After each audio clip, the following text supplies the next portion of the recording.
Hey everyone, welcome back to our channel. So let's say you found a cool item to reverse image search and it links to Taobao. Don't worry if you can't read Chinese because in this video I'll show you how you can translate the page and buy it safely from anywhere in the world.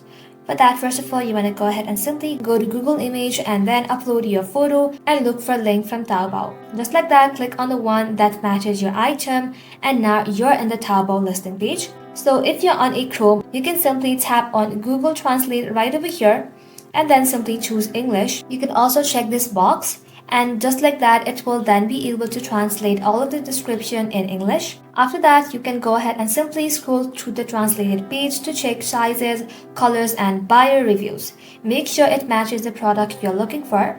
And once you have done that, simply copy the Taobao URL and then paste it into a trusted agent site like Superbuy or 42 Agent. They'll handle the order, packaging and international shipping, and you can just pay and wait. So now you can turn any image into a real purchase without having to know Chinese. Thank you all for watching the video till the very end and stay tuned until our next upload.